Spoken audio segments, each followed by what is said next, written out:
I just want to say it's a great honor to have you at the Oval Office. The beautiful Oval Office, beautiful White House. It's a special place, even from your standpoint, and you have some very special places too. And I look forward to being with you. Thank you very much. Thank you. Thank you, Mr. President, for having me here in this Oval Office for the third time now. Yeah. Really happy to have the opportunity to speak with you in these challenging times. We are on the same page in terms of getting this terrible regime in Tehran away, and we will talk about the day after, what will happen then if they are out. We have to talk about our trade agreement, which I would like to be in place as soon as possible. And we have to talk about Ukraine. There are too many bad guys in this world, actually, and this is an issue we have to talk about because we all want to see this war coming to an end as soon as possible. But Ukraine has to preserve its territory and their security interests, and, well, we will talk about that. We will. Looking forward to that. Well, thank you for being here. Thank you That's some for your interesting. hospitality. Thank you for letting me spending the night in your guest house. That's It's right. A very, very Good. comfortable place. Hope you liked it, right? Absolutely. Yeah, great place. And a famous place. That's yeah? good. Very So famous. many former presidents That's there. right. Yeah. Very famous place. Any questions, please? Mr. President, did Israel force your hand to launch these strikes against Iran? Did Netanyahu pull the United States into this war? No, I might have forced their hand. You see, we were having negotiations with these lunatics, and it was my opinion that they were going to attack first. They were going to attack. If we didn't do it, they were going to attack first. I felt strongly about that. And we have great negotiators, great people, people that do this very successfully and have done it all their lives very successful. And based on the way the negotiation was going, I think they were going to attack first. And I didn't want that to happen. So if anything, I might have forced Israel's hand. But Israel was ready and we were ready, and we've had a very, very powerful impact because virtually everything they have has been knocked out now. Their missile count is going way down. Amazingly, they're hitting countries that were, you know, let's call them neutral, right? They lived together for a long time. I think they were surprised. I was surprised. I think and now those countries are all fighting against them and fighting strongly against them. Someday they'll write a story and they'll say why they did that, but they hit countries that had nothing to do with what's going on. They were sort of leaving everything alone. All of a sudden they had missiles shot in, which shows you the level of evil that we're dealing with. They'll hit people that were actually at least somewhat friendly, and they had no problems with it. Also hitting only civilian places, hotels and apartment buildings, and we're hitting them where it is much more appropriate. We're hitting them very hard. And the big scale hitting goes now. They no longer have air protection. They no longer have any detection facilities at all left. And so they're gonna be in for a lot of hurt. These are bad people. These are people that killed. I guess it's 35,000. It's coming out 35,000 over the last 3 weeks. Protesters, 35,000 violently killed. So these are bad people. And the leader of the pack is gone. And as you know, 49 people were taken out in the first hit. And I guess there was another hit today on the new leadership. And it looks like that was pretty substantial also. So they're getting hit very hard, and we'll see what happens. A lot of people are coming forward. A lot of the people you would least suspect want to quit. They want to have immunity. They're asking for immunity, and probably at some point they'll be dropping, as you would say, laying down their guns. We'll see what happens. In the meantime, we're just continuing to go forward. Our military is the #1 in the world by far, and we are. Everything's big in my book. Venezuela was big. This is big. The original hit, Midnight Hammer, was big. Everything you view is big, but it's not considered very big by some standards, by some of our standards. We have a military like no other military that's ever been built. Mr. President, what's the worst case scenario that you have planned for Well, I don't know if there's a worst case. We have them very much beaten militarily from the military standpoint. They're still lobbing some missiles. At some point, they won't even be able to do that because we're hitting all of their carriers. We're hitting all of their missile stock. You know, they built up all these missiles over the last few years. They had a lot of them. They've shot a lot of them, and we're knocking out a lot. I guess the worst case would be we do this, and then somebody takes over who's as bad as the previous person, right? That could happen. We don't want that to happen. That would probably be the worst. You go through this, and then in 5 years you realize you put somebody in who was no better. So we'd like to see somebody in there that's going to bring it back for the people. And we'll see what happens with the people. You know, they have their chance. And we've said, don't do it yet. If you're going to go out and protest, don't do it yet. It's very dangerous out there. A lot of bombs are being dropped. But I would say that would be about the worst. Do you have someone in mind right now? Because you said all the people you did have in mind have been taken out. What do you think? Well, most of the that's people we had in out mind are dead. So, you know, we had some in mind from that group that is dead. And now we have another group. They may be dead also, based on reports. So I guess you have a third wave coming in. Pretty soon we're not going to know anybody. But we have, I mean, Venezuela was so incredible because we did the attack and we kept government totally intact.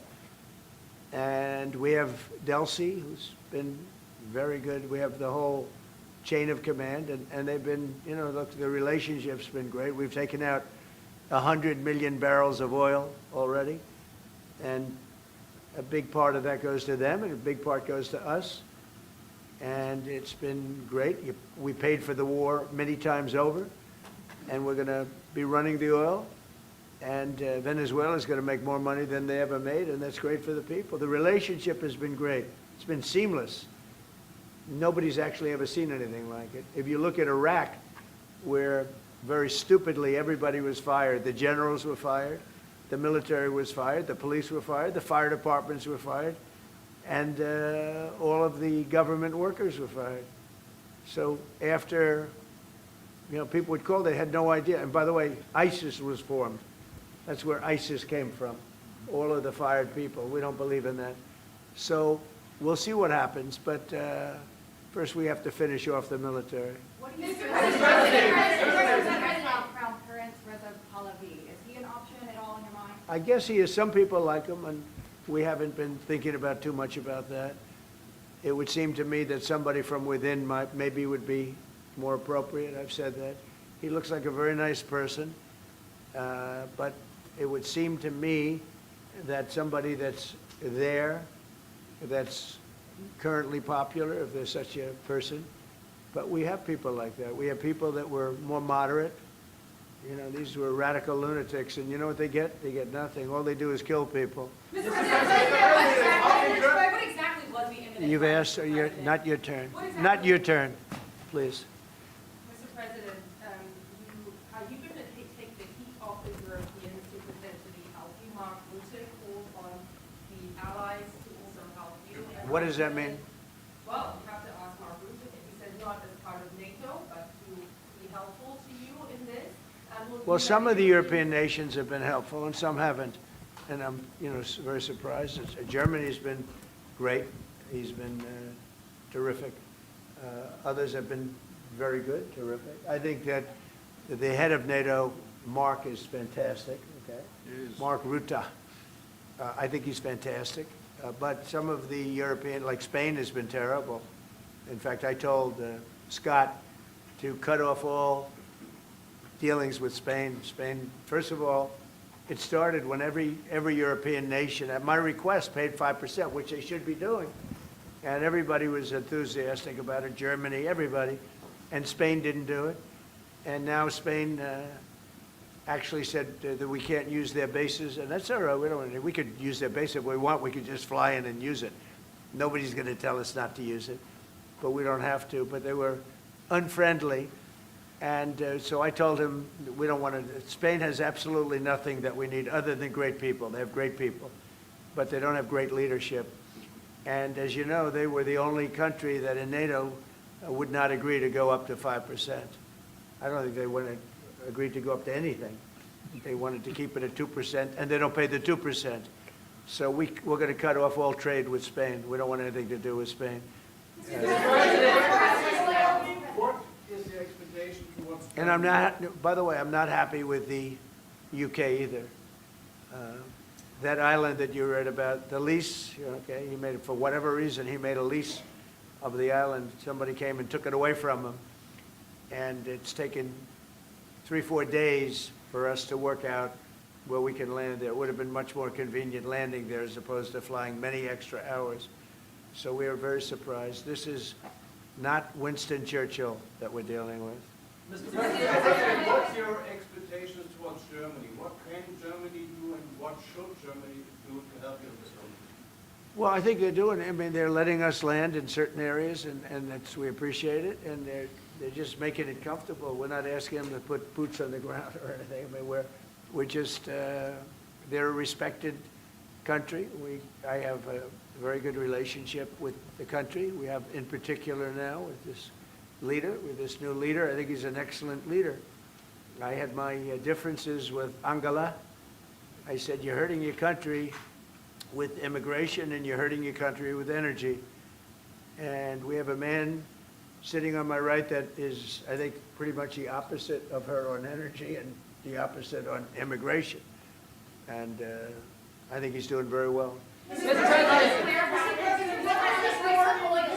commercial air travel right now is severely restricted in the Middle East, and thousands of Americans are stranded. Why wasn't there an evacuation plan, and will you send planes to get people out? Well, because it happened all very quickly. We thought, and I thought maybe more so than most, I could ask Marco, but I thought we were going to have a situation where we were going to be attacked. They were getting ready to attack Israel. They were getting ready to attack others. You're seeing that right now. And a lot of those missiles that are hitting in, those are stationary. Those were aimed there for a long period of time at these other countries. So I think I was right about that. We attacked first. And if we didn't, it could have been, you know, look, we're really decimating them. They're being decimated. And if we didn't, and by the way, we have massive amounts of ammunition. We have the high end. A lot of it was given away stupidly by Biden, very stupidly, for free. And I'm all for Ukraine, but they gave away a lot. As you know, when I give away ammunition, everybody pays for it. The European Union's paying for it. Then they can do what they want with it, but they are giving it, let's say, to Ukraine, and it's okay. But we gave away a lot of high end, but we have plenty. But we have unlimited middle and upper ammunition, which is really what we're using in this war. And we have really an unlimited supply. We also have a lot of the very high end stored in different countries throughout the world. We're literally storing it there, which is actually something that I insisted on in my first term. I rebuilt the military in my first term. The military is great. Unbelievable amount of ammunition, or munitions, as they say, we're giving away to, you know, the Wall Street Journal incorrectly covered the story when they said that it was given away to the Middle East. Not to the Middle East, it was given away to Ukraine. Very little was given to the Middle East. Middle East would buy a lot, and some of the nations, because they're rich, they have a lot, but it was given away to Ukraine. And it just should have been done. Look, it's a war that should have never happened. If I were president, that war would have never happened.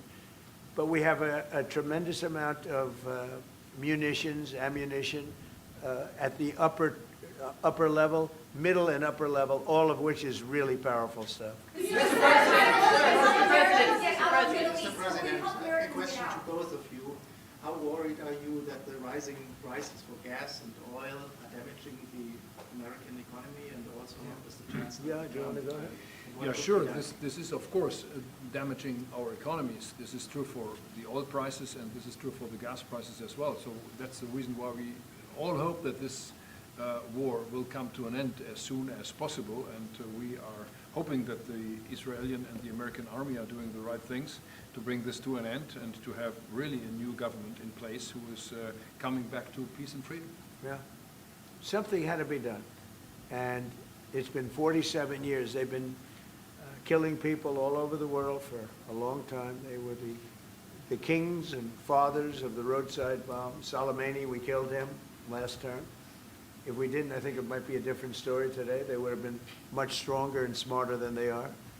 But they did the roadside bombs. 95% of the people lost their legs, arms, had their face wiped out, just wiped out. I've seen some young people that it's so sad to watch. And that was almost all, 95% comes from Iran and was Soleimani. Soleimani loved it, his favorite weapon. He loved the roadside bomb. And when you see people walking around with no legs and no arms and a face that's been blown to hell, these people, what they have to go and the way they have to live, this is Iran. When you look at the barracks, the famous barracks, when you look at the hostages, when you look at a lot of hostages, when you look at all of the problems, they were really a purveyor of terror all over the world for many, many years. And it's something that had to be done, something. And I believe that if we didn't, because I see where Congress, you know, if I didn't do this, guys like Schumer, who are losers, the Democrats, they're losers. That's why they're not here. Guys like Schumer would say, well, you should have done this. In other words, if I did it, it's no good. If I didn't do it, they would have said the opposite, that you should have done this. But most people feel, I'll tell you what, I have never had more compliments on something I did. People felt it's something that had to be done. So if we have a little high oil prices for a little while, but as soon as this ends, those prices are going to drop, I believe, lower than even before. Mr. President, clarify on what exactly there is in Go ahead, please. Mr. President, Yes. How do you want to solve the conflict on tariffs between the EU and the US in this question? Between who? The conflict on tariffs between the EU and US. How do you want to solve And U.S. and who? EU, European Union. Oh. How do you want to Well, solve we won on tariffs, actually. Somebody said you actually won the case. We won on tariffs. We had a decision that was wrong. It was a very bad decision from certain standpoints. From other standpoints, a very powerful decision because it reaffirmed all the fact that we have all these various forms of tariffs that we felt right, but it totally reaffirmed it. It said you can use all of these tariffs. So we have all these vast menus of tariffs. And tariffs have made our country very rich. We have to charge tariffs to nations who play with their money. You know, they move their money up and down like a yo-yo. We have to take care of nations that have been good to us and fair to us, and we're going to take care of them. Other nations, they haven't, and we haven't let them take advantage of us. But the whole thing with tariffs is we had a decision that, like, as an example, we have a license situation, and the license is something that allows us to immediately stop all business with, nobody even knew we had this power, but we do now because of the decision. We have the right to stop all business having to do with a certain country. If a certain country is not treating us well, the president, without going to Congress, has the right to stop. Sort of interesting. I have the right to stop, but under that one law, I didn't have the right to charge them. So I have the right to license them, but I don't have the right to charge, which is frankly ridiculous. But the right was given to us by the Supreme Court. And we have the right, as an example, we talked about Spain. I could tomorrow stop, or today, even better, stop everything having to do with Spain. All business having to do with Spain. I have the right to stop it. Embargoes, do anything I want with it. And we may do that with Spain. What do you think? Well, sir, I think we're going to talk about it with you. I know that you have strong power. The Supreme Court clarified. We know you can use it, and if you need to use it to assure national and economic security, we'll do it. Scott, do you have an opinion? Sir, I agree. The Supreme Court reaffirmed your ability to implement an embargo, and as we've talked, from your first term, the Section 301s and the 232s have withheld more than 4,000 lawsuits, and USTR and Commerce are going to begin investigations, and we'll move forward with those. And we've instituted a 15% tariff on everybody, as you know, and just used, I'll tell you, we had a couple of paragraphs written in that opinion that were really incredible. Justice Kavanaugh wrote a fantastic dissent, but in his dissent, he said what we should do, and we knew that too. We just wanted to simplify it, and for some reason, I think, very, very foolishly, the courts decided no, but they said you can do it many other ways, and that's what we're doing. And what we've done is we've gone to a very simple, straight 15% tariff. We've taken in hundreds of billions of dollars in our country because of tariffs. So we've taken in all of this money, hundreds of billions of dollars, and honestly, it's made us very rich as a country, right? So it's been doing good. When will you have the full plan implemented? We have a 5-month period, up to 5 months, where we can go at 15%. And while we're doing that, as you know, we're doing the various studies and things, and we'll be coming out with different tariffs on different countries. You want to talk about that first? Yes, sir. By the time the 5-month period has elapsed, we'll have completed investigations under Section 301, which Secretary Bessent talked about. We know there are countries out there with deals who are very interested in keeping the deals. We need to go through and investigate all these unfair trading practices, the kinds of things you talked about, and make sure that we're protecting U.S. economic security. We know there are countries. How are we going to treat Germany? Well, I think you should hit them very, very hard. You knew he was right there when he said that, Mr. President. They have expressed an interest. Germany's been quite constructive in wanting to move forward and be helpful. The rest of the EU will talk to them as well, but obviously I will say every single country wants to make the deal they already have. In other words, a deal that we have using the other authority, they want to make the same deal. And we'd like to see, actually, we're going to adjust it somewhat upward, actually, but they all want to stay in the deal, and so we'll probably be able to do that pretty easily. Mr. President, for Ukraine, after all, Iran won't be able to deliver drones to Russia anymore. So what does this more mean to Ukraine? And having Chancellor Merz sitting next to you, whom would you call if you want to talk to Europe? And Chancellor Merz, you've just been in China, the president. Who are you? What country are you from? I'm from Germany. Okay, I thought so. I could see. So, Mr. Chancellor, you have been in China, and the president. She likes you. In China soon. I don't know. Will you be talking about China and what you specifically? We'll be talking about China, yeah. Sure. And what about Ukraine? I'll be going to China in a little while. Every time you meet, you talk about China. We respect China. I do. We both do, I think. But it's always a topic of conversation. We've had a very good relationship with China. We used to lose a tremendous amount of money with China, and that's no longer the case. We have a very, very good relationship with China, and we have a very good relationship with Germany. All right. Thank you, Mr. President.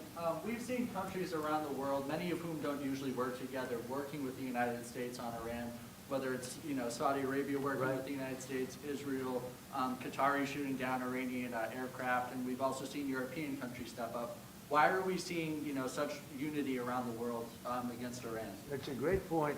Look, they're just evil. They're it's not the politics; it's their whole philosophy. It's their whole where they come from. It's terrible. Where they killed 35,000, I thought it was 32. Now it turns out it's much more than 35,000 people, and in some cases using machine guns with people that have no weapon. They have no weapon, and they're being machine gunned. They're being sniped from buildings. They're hitting the people with snipers right through the eyes. It's just a very evil ideology, and nobody's really seen anything like it. As I said, even the fact that they've attacked all of their neighbors, and the neighbors weren't attacking. They thought they'd maybe sit it out or what. They've hit Qatar, they've hit UAE, they've hit Saudi Arabia, they've hit Oman. They were helping us negotiate. They got hit. Everybody got hit because they're evil and they're bad. It's a bad seed, and somebody had to do it. And it should have been done sometime during a 47-year period because so much death has been caused by them, so much unbelievable death. From Germany, too. Germany's been hit. Everybody's been hit.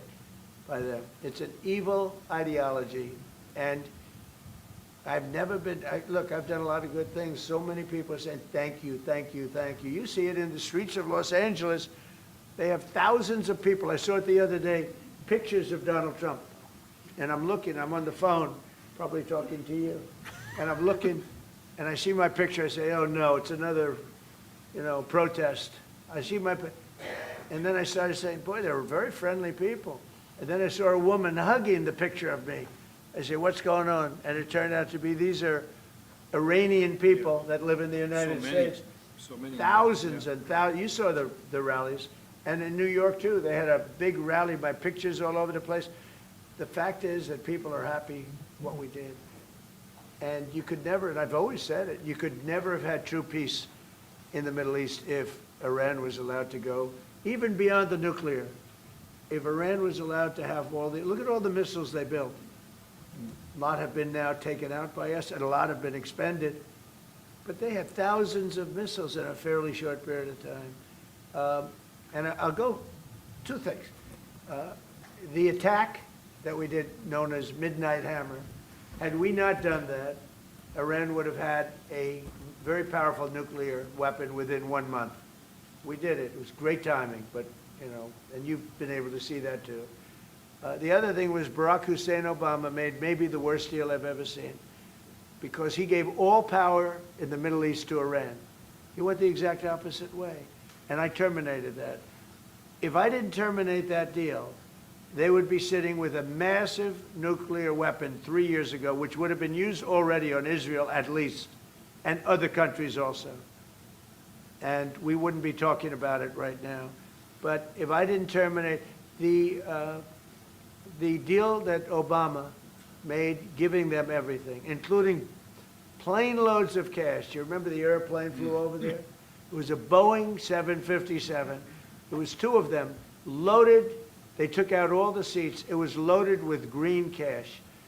So much cash that it was in Virginia, Maryland, and Washington, D.C. They got all the cash from all the banks. They put it, and they flew it to Iran. I never knew a president had that power. I'm going to maybe try it sometime if it's okay. I think I'm going to do it. I'll fly it somewhere. Nobody's ever seen anything like it. 2 planes loaded from floor to ceiling, big planes, Boeing 757s, taken over there and given cash. In addition to that, he was giving them billions of dollars. But worse, he was giving them the right to have the path to a nuclear weapon. And that deal expired. A lot of people said, oh, you terminated it. Well, it was going to be terminated anyway because it expired. It gave them the right to have top-of-the-line nuclear weapon. If they had, because they're crazy, just like the people on my right during the State of the Union. I looked at them, I said, you're crazy? These people are crazy. And if they had a nuclear weapon, they would have used it. All right, how about 1 or 2 more? Mr. President. Go ahead, please. Chancellor Merz, you just heard that the president is thinking about punishing Spain. What are your thoughts spontaneously on this, and what can you do to, Well, the answer on that is quite simple. We are trying to convince Spain to catch up with the 3% or 3.5%, which we agreed on in NATO. And as the president said, it's correct. Spain is the only one who is not willing to accept that. And we are trying to convince them that this is a part of our common security, that we all have to comply with these numbers, and this is 3.5 for military and another 1.5 for our military infrastructure. So Spain has to comply with that. Spain has been very, very uncooperative, and so has UK. Now, the second one is shocking, but this is not the age of Churchill. I will say the UK has been very, very uncooperative with that stupid island that they have, that they gave away and took a 100-year lease, having to do with perhaps indigenous people claiming the island that never even saw the island before. What's that all about? And they ruin relationships. It's a shame. It's and that country, UK, and I love that country. I love it. My mother was born there. I love it. My mother was born there. My father was born, right? He knows all about my father. My father was born there. So, you know, very places that you sort of automatically very feel warmly about. But the UK, what they're doing with energy and what they're doing with immigration is horrible. You have the North Sea. Somebody said yesterday, what would you do if you were the UK? Open up the North Sea. They got windmills all over the place that are ruining the country, ruining the landscapes, ruining the beautiful fields.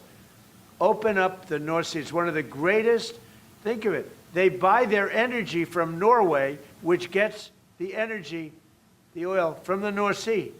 So Norway drills in the North Sea and sells it to UK. And UK has a better part of the North Sea. Open up that, and number two, illegal immigration. They got to solve that problem. And I must say, that's not only UK, that's other parts of the European Union that have the same problem. Immigration and energy. The energy is through the roof, the highest in the world. And the immigration is, I mean, you know, look, you have places where in the UK, you have a terrible mayor of London, terrible. He's an incompetent guy. But you have Sharia courts. You don't have Sharia courts. You don't want Sharia courts. You have Sharia courts adjudicating law. So it's very simple. Immigration, very importantly, immigration and energy. And you bring it back. Otherwise, you're not going to bring it back. Okay. One more. Go ahead. I have a question for the Chancellor. Andrew. Yes, please. To the Chancellor, Chancellor Mertz. Yeah. You've called for unity and joint force in this moment against Iran. What does that look like to you? And then, Mr. President, where is getting a deal with Russia and Ukraine on your priority list right now? Okay, where you going? So we, as I said, in Germany, the last 2 days, we are supporting the United States and Israel to get rid of this terrible terrorist regime. And we are looking forward to a day after, and we have to talk about the strategy, what is following after this regime is away, and we have to strategize on this entire region, and we are having a high interest in common approach and common work and what we can do, and this is important not just for the Americans. This is extremely important for Europe and extremely important for Israel and their security. So we are really looking forward to find ways how to deal about the day after. And as far as Russia, Ukraine, where is it on my priority list? Very high. We thought that, I thought it was going to be one of the easier ones. I've settled 8 wars, and actually maybe one more than that. But minimum 8 wars, big ones, potential India, Pakistan, big wars, very important, big ones. I thought this was going to be much easier than it is. There's tremendous hatred between President Putin and President Zelensky, tremendous hatred. I've seen a lot of hatred in my life, but I think this is about top scale. I believe it's going to happen. Sometimes I blame one, sometimes I blame the other. I think it's going to happen, but it's high on my list. Not in that it affects the United States so much, because it's very far away, but last week and for the last 4 weeks actually, 32,000 soldiers died. 32,000. And it's been averaging 25 to 30,000 soldiers a month have been dying in that stupid war.